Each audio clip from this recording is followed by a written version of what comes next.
are the webinars or things that I want to target or go to, or maybe these few ones are the things that I feel like are the most important. So that's how we're kind of presenting this, kind of a framing device to think about, of these 15 webinars that we're offering this week, which ones are meant for me, which ones are things that I am interested in or feel like I need a little help in. To get started, I'm going to share my screen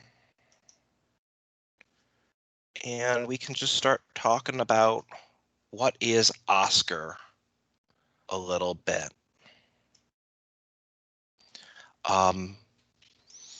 OSCQR is the Open SUNY Course Quality Rubric. It's something that we use in our online learning, and it's actually used all over the state and all over higher ed. It's one of those highly adopted rubrics that people use when they create fully online courses. The OSCQR rubric has around 50 different criteria going through it, which, start from very small things. Like I'm going to show you, I'm here on a website, oscqr.suny.edu, and, it goes through little things like, does the course include a welcome or getting started content? This is really important in like an asynchronous course, a completely asynchronous course, that you kind of have a video in it to go through what your expectations for the course are, maybe a little bit of help how to navigate the course a little bit, because I know we all use Blackboard, but when you look at one instructor to another instructor's Blackboard, sometimes things that we think are very obvious are sometimes difficult for students to do. But if we're thinking about our kind of unique situation at SUNY Oneonta, where most of our courses are not fully asynchronous, most of our courses, instead of having a course introduction video, maybe you have a syllabus day where one of the things that you do on syllabus day is you go through your course and you go through the expectations of the course. And so having a video inside your course might be a little bit different or might not be as necessary for what we're doing. So what we did at the TLTC is we took the full OSCQR rubric that has, those 50 criteria, that has all these different things on it. And I'll just drop this into the chat as well so you can see it. This is what that full OSCQR rubric looks like. And you can see it's got a lot of things to think about. And even if you're looking at the PDF, each one of these is a hyperlink that leads back to that website that I just showed you. So, for example, if I'm looking at this, this one right here says course offers access to a variety of engaging resources. And you say, well, what does that mean? If you click on this, it's actually a link that will bring you to that oscqr.suny.edu, where there's a full explanation. There's a video for each one of those that you can watch. And then there's little ideas in here like, okay, so you've decided that this is something that's important to you. Maybe you want to refresh your course with some ideas about this. And then one of the things they try to do, which I really like, is they try to connect to real instructors who are doing these types of things, and they do that through the Topper website, the Teaching Online Pedagogical Repository, which is kind of like a peer-reviewed course share where you can bring ideas from your course. And so you can say like, okay, I want to see this in action. You can go to this repository that the University of Central Florida creates and say, okay, what does it mean to convert a course into online? This idea into a online course. All of that is great. It's all wonderful, but we took a slightly different approach and we said, you know what, we want to have something that's a little bit more streamlined, something that is matches what we're doing this semester. So what we did is we created a much shorter resource. We created a condensed OSCQR resource. And so this is based on that full OSCQR that I just showed you. But what we did is we kind of pulled it apart into just, took the same 6 categories from OSCQR, but kind of combined things together and said, you know what, this is the most important things that we can think of to get ready for our particular spring semester. So where, the full OSCQR is still a wonderful resource, and they have more built around it than a lot of the resources that we're going to be sharing. I think with this, we've just come through and said, you know what? These are the things that we find are most important, are the most valuable, that will help us. And you can see when we look at that simplified OSCQR, and I'll just zoom in a little bit, we kind of let you know when we're looking at it, this section 1 where we've put 2 little standards, this is simplified from big OSCQR from standards 1 through 10 to kind of say, like, this is pulling back from the same resource and has the same intent to it, but just a little bit unified for what we're doing. So where in the full OSCQR, they say, you really should have a full introduction video that goes through and tells all of the requirements. We've really keyed in on a couple things. And that is just reminder of how class will be attended and how they will submit assignments. And then what is the communication plan for the course.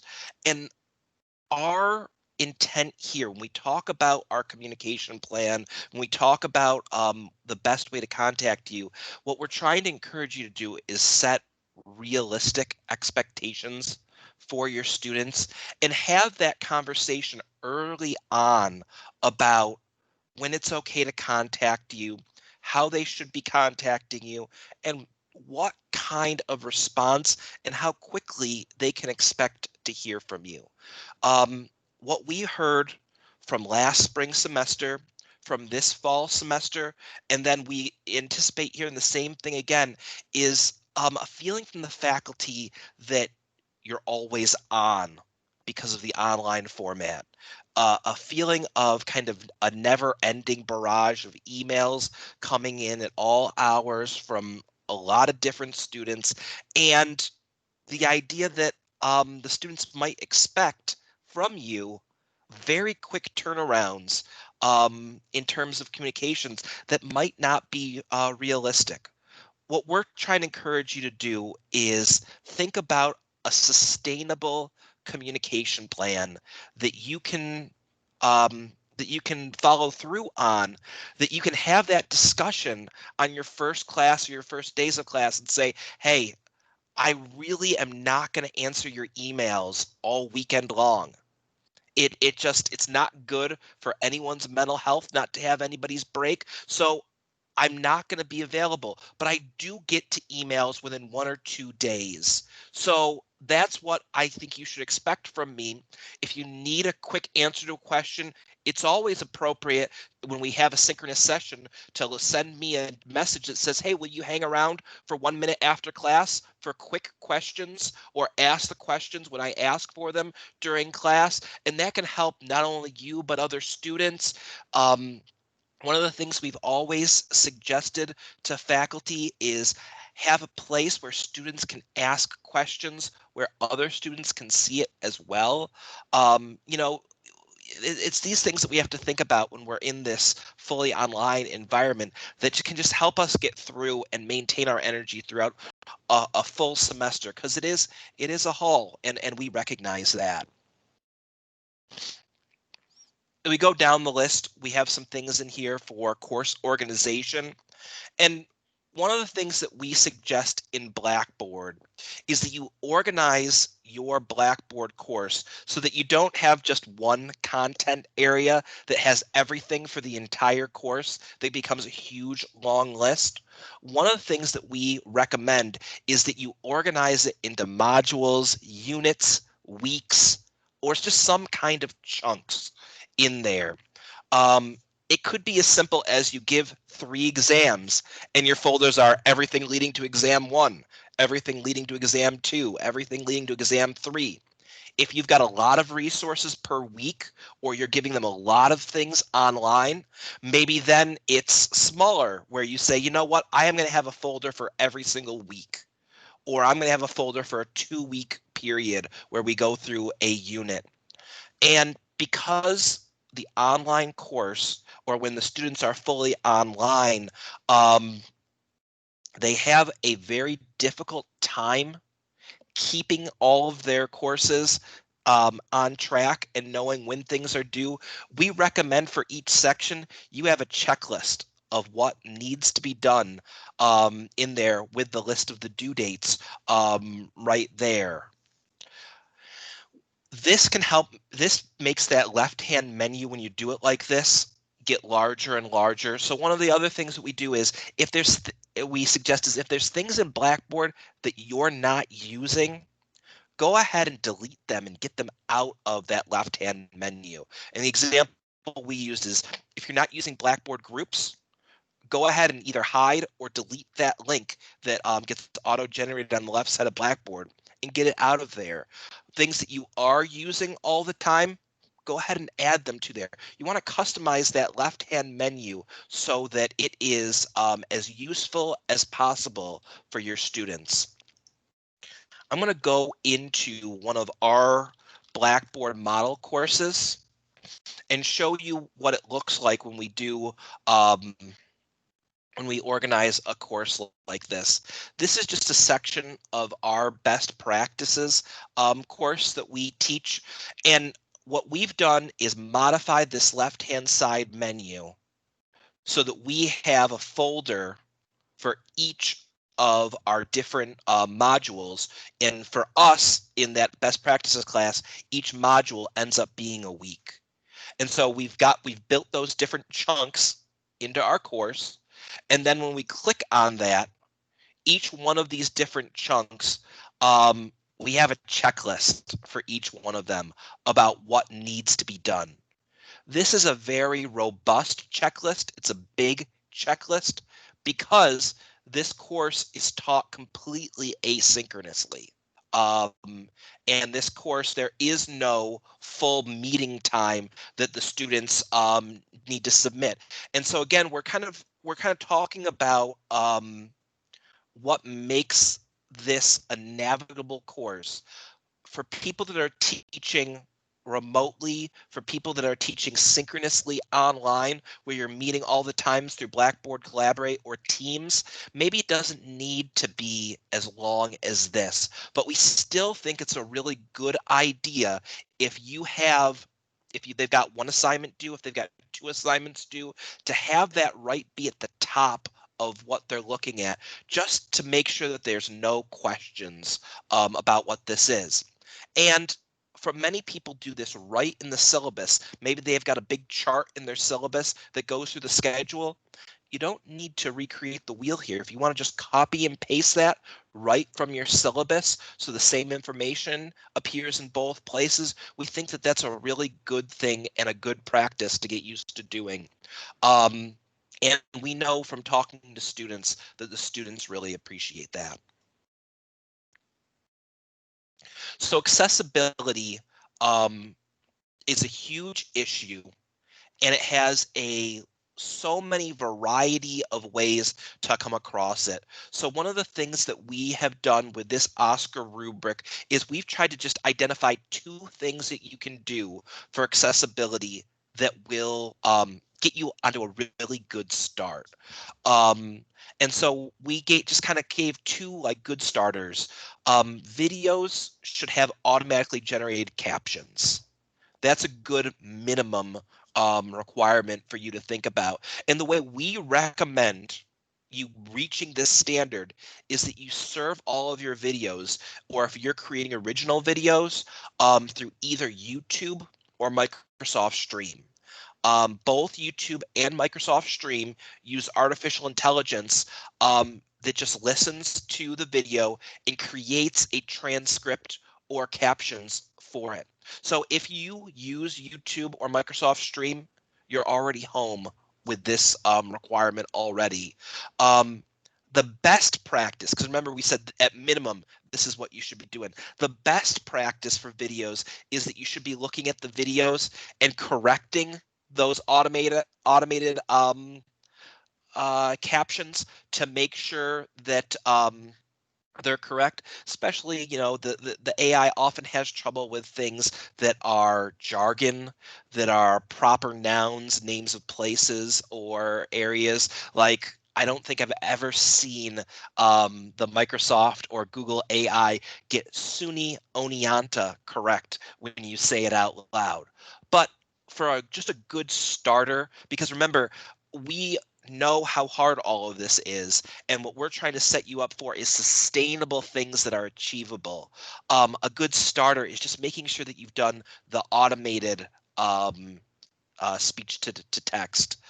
And then the other suggestion that we had was the biggest thing that may be a usability thing for your students is if you've got big course readings that maybe you've downloaded from the library, or you've taken, I was a history major, so a lot of my readings came right from JSTOR.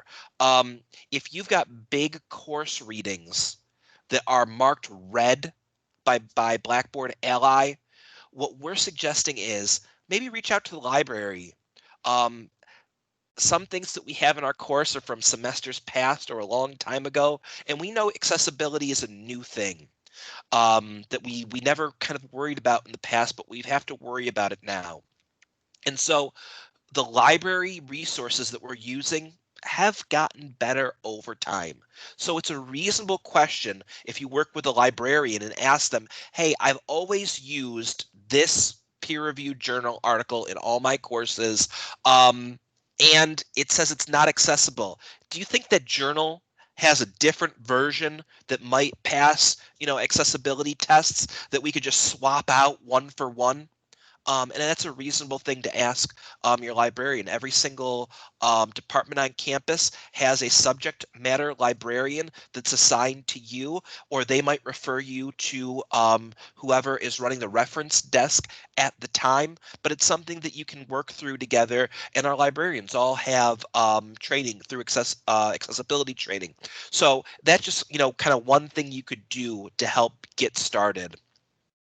Sometimes when we have these inaccessible readings, it's because they're old photocopies or copies of a copy, and over time those can get slanted or hard to read. Just when we take care of accessibility for our students that use assistive technology, we might just be providing a better experience for all of our students. And so that's what we're asking you to think about with this. We get to 4 and 5. We get to the areas about course activities, and we get to the areas of interaction. And this is really the heart of the Oscar rubric, because as people that teach, you know that what you do is so much more than just a checklist and a list of things that students need to do. What we're really hoping for is a rich experience where students are interacting with you, they're interacting with each other, they're all learning as a community throughout the course. The class gets better throughout the course, and it's not just a series of individuals doing their thing. And so these sessions we took, right from Oscar, and we didn't try to simplify them. We didn't try to change them. We said, you know what, this is what we believe in for courses, and those are it's really important to us because we know that it's really important to you. The final thing on this list of all these requirements is just the technology requirements for the class. And this is just a chance for you to think about, are there things that students are going to need to do throughout the class? Maybe they need to download a program. Maybe in some cases they may even need to buy a program for the course. And that should be told right on the first day or right on the syllabus. A lot of the times we get things for stuff like exam security. Maybe you're using Respondus Monitor, which is the exam security tool that we purchase. You know, it's good to have practice and information for those things. So for example, with Respondus Monitor, we suggested if you were going to use Respondus Monitor for your big exams, that you have a practice test 1 week before you have to take the real test that just has the students go through and make sure, yes, I've got Respondus Monitor download. Yes, I know how to use it. I can get into this exam. And what I've always done is I've always made a 1-question practice exam. And the question is, I can get a Respondus Monitor to work on my computer. Yes or no. And of course, if they've gotten all the way in there, it's going to be a yes. That way you don't have technology problems on the day of a midterm or the day of a final or a day of some other high stakes exams. They have kind of a chance to practice it out and go throughout the entire semester. You know, other courses might require other things to be downloaded. So we're just saying, like, make sure that you let those students know up front what they're going to need for your class and to be successful. And that's that whole Oscar rubric. I'm going to go stop sharing my screen for a second, and I'm going to ask if there's any questions or any things that you want to talk to that seeing those got your mind going.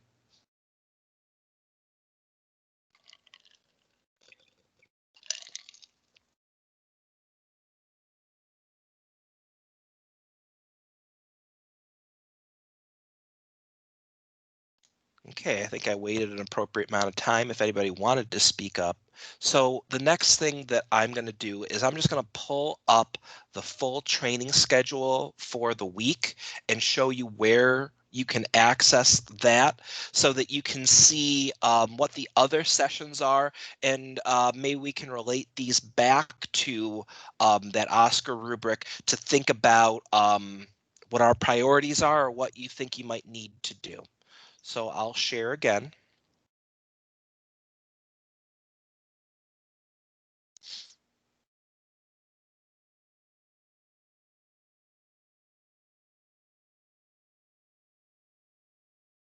Okay. So we put all of our training on our Campus Connect website, and this is used not only by the TLTC but also by the Faculty Center. And so if you go to the Faculty Opportunities section of Campus Connect, you can see all of the training that both the TLTC and the Faculty Center have upcoming.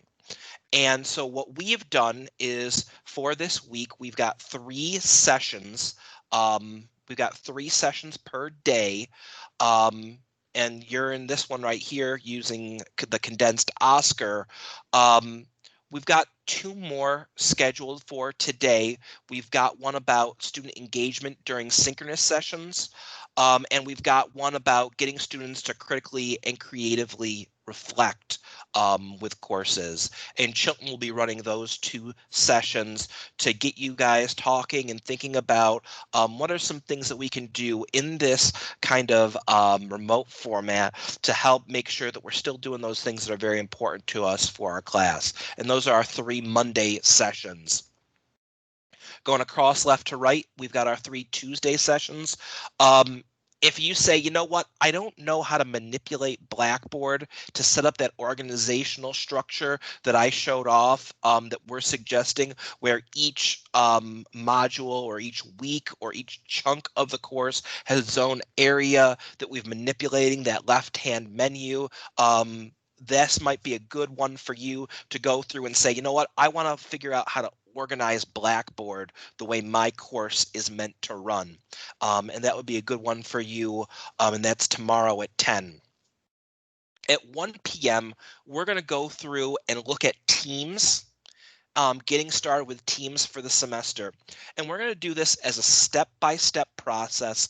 We are going to show how to find in your class teams. We're going to show how to create a recurring meeting that you can go through. We're going to show how to send out that meeting request so that your students have it both in their Outlook calendar and they get an email for it. And then we're going to show how you can take that same meeting and drop it back into your Blackboard course. That way that there's links to find your team's meetings for the semester all in one place. And we're just going to go through that step by step, click by click, to get you all set up so that you're ready to go with Teams. We'll also go through the other things with Teams that have changed. It's one of those programs that's under continual development. So we'll make sure that you're all set with that. And then we're going to close the day at the end of the day with talking about assessment and how we're assessing student learning in this kind of pseudo online environment.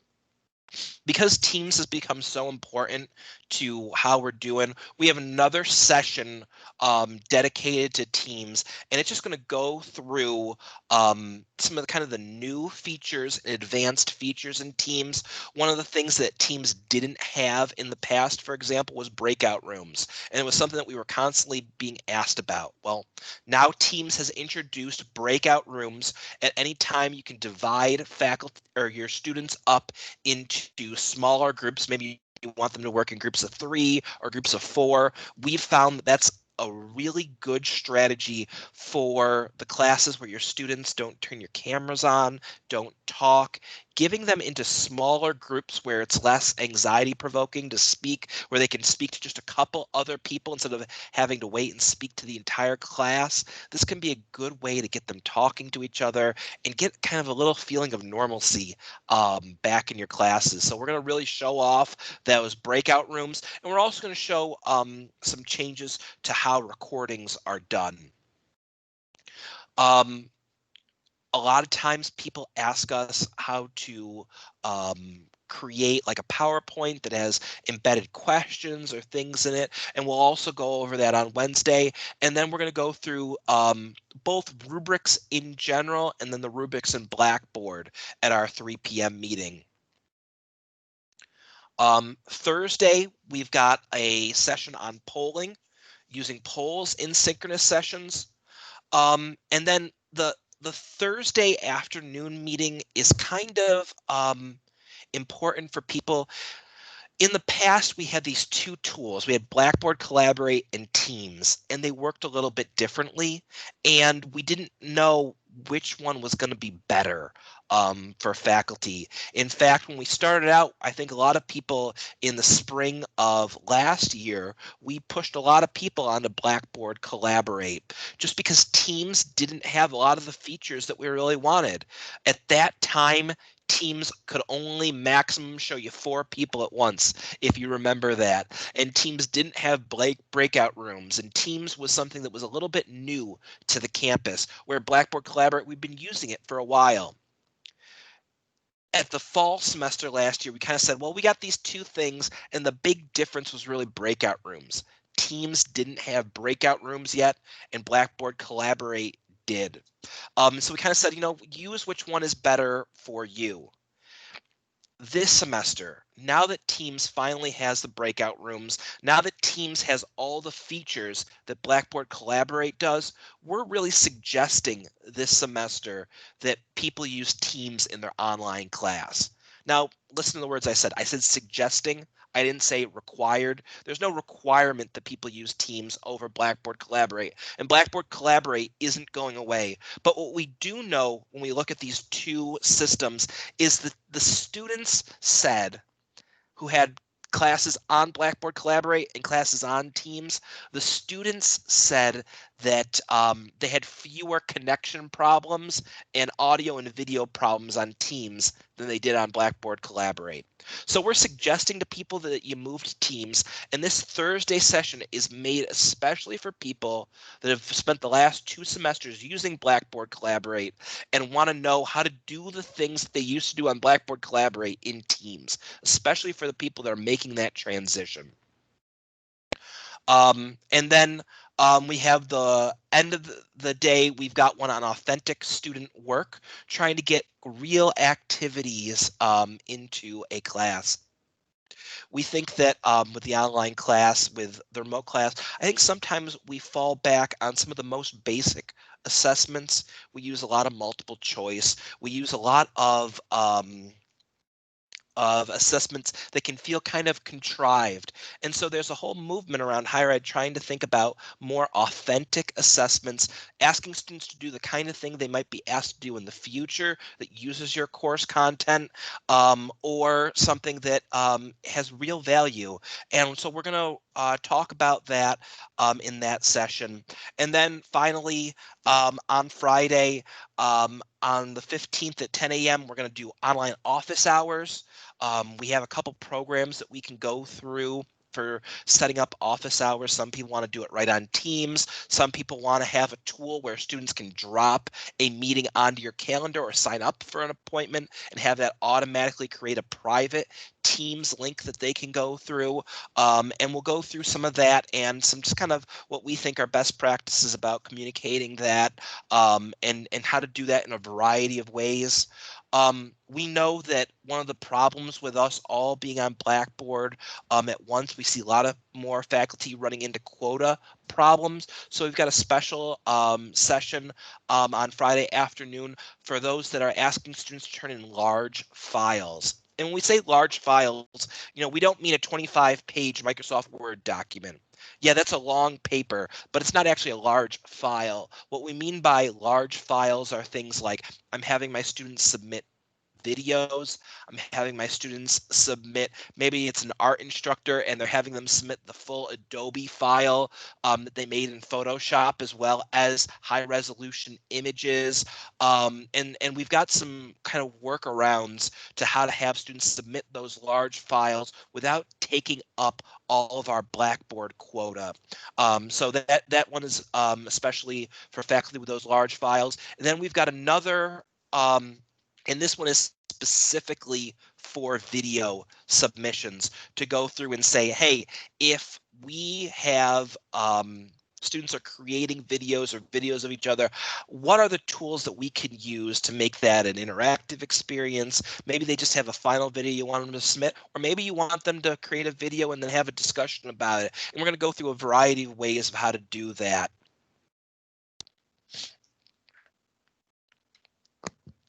I'll stop sharing my screen and ask, are there any questions about the OSCQR rubric, that condensed OSCQR rubric, or about the week of professional development that we have planned? Is there anything missing that you think is really important that you want to be able to talk about? And I just want to remind people we are recording these, so if you missed one, the links to them will be provided. Okay. I'll also just, in that spirit, I will show you where we are putting all of our recordings. We have a website where we are putting all of our recordings after they're done.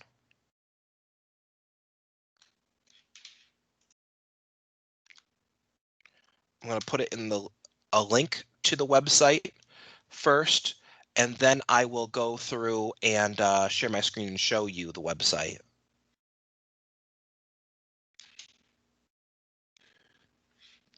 So here I am at Teaching and Learning Technology Center.sunycreate.cloud, and we have our list of webinars right here.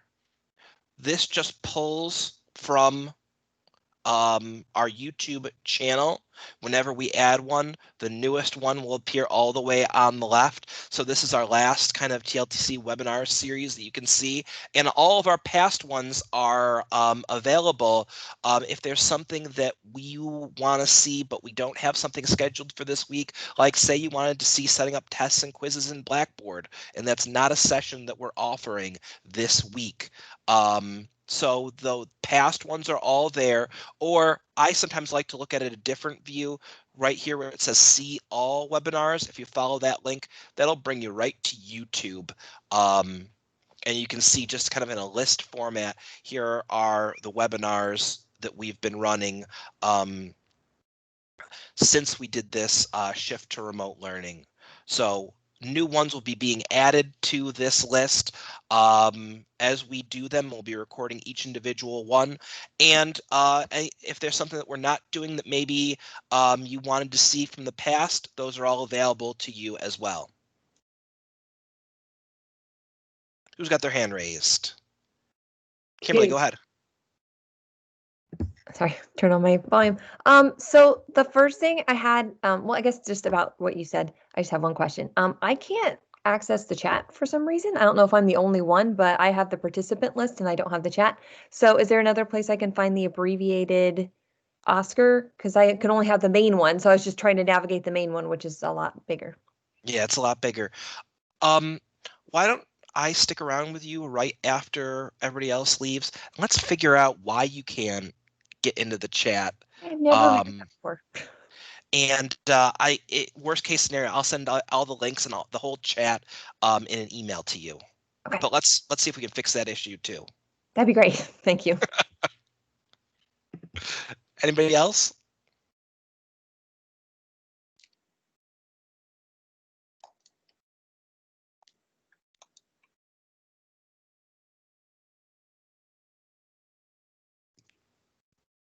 Anybody want to talk about any other topic?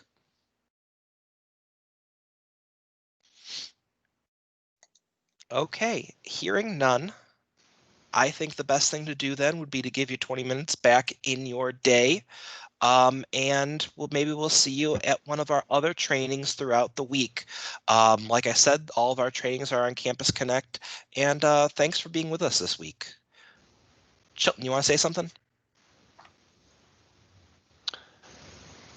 Just want to say thank you to everybody for being here and starting out the week with us. We're looking forward to, I'll echo what Ed just said. We're looking forward to seeing you in the webinars coming up and continue these conversations. And as Ed said before, we're happy to hear from you if there's other topics that you want to talk about.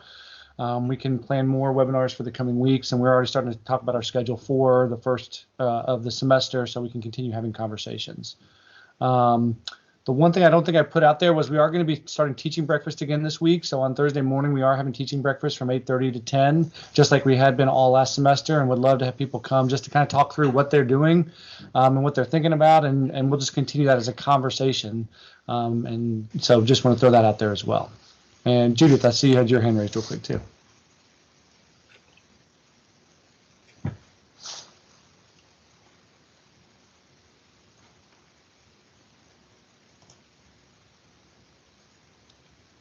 Judith, if you're talking, you're still muted.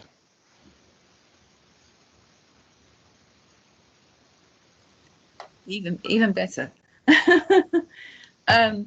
So I was trying to find the webinar, and in the end, and I was just frantically trying, where on earth do I go to get to where you are now? And I was a little late.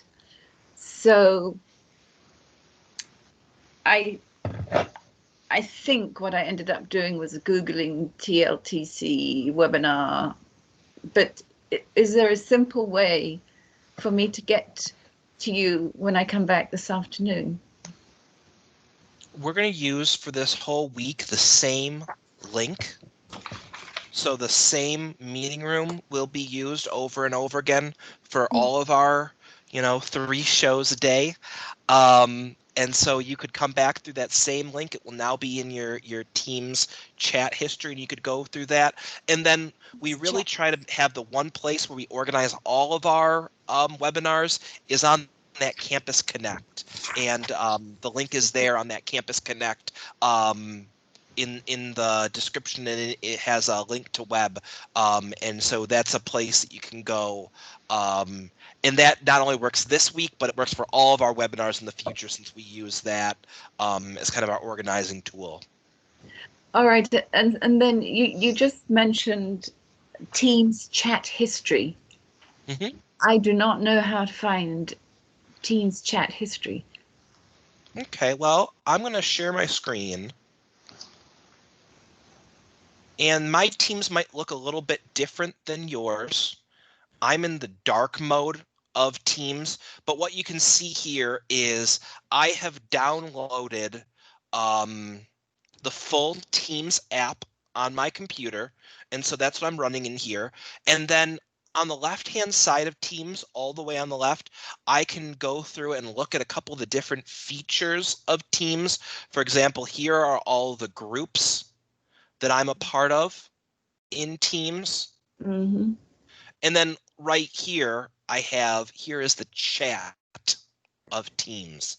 And what happens here is this will be a list of all of the chats you've been through, or if you've been a part of a meeting, it will also, your meeting will be in here. So if we've used the chat in this meeting, you can see, all my past meeting chats are right here. And how do I search that? If you want to search through the chat, I mean, if I want to find information, there's a search bar right at the top. Yeah. And so like if I put something in here like TLTC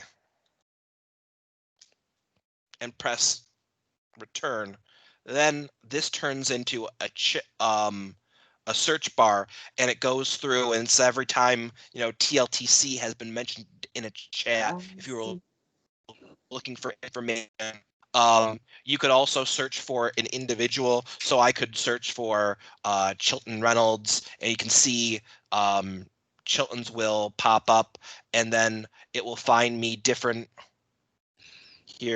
Here's my last chat with Chilton. So the search bar can be used for a bunch of things, including for files that people have shared with you. Okay. That's a little clearer. Thank you very much. Yeah, no problem.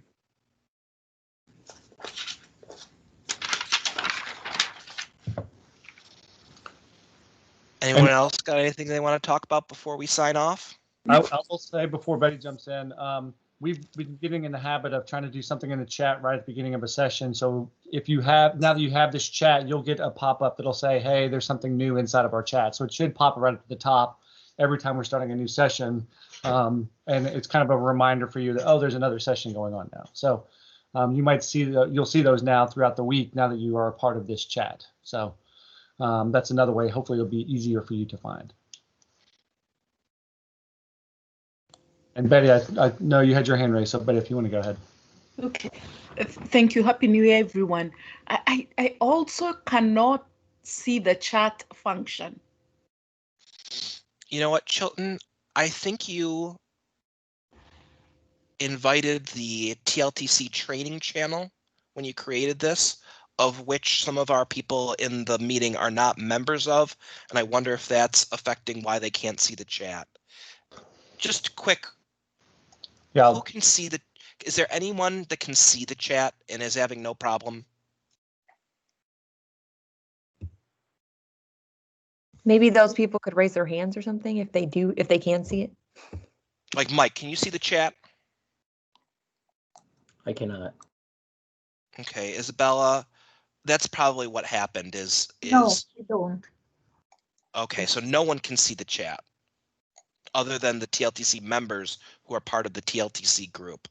All right, I'll work on that on the back end. Okay. So what I'm going to do is I'm going to just download the participants list from this, and I'm going to send you a email at the end of this training that just has all of the links and the things that I have shared, just so everyone has that. And then we'll try to fix this before the next meeting. Thank you. Okay. Thank you.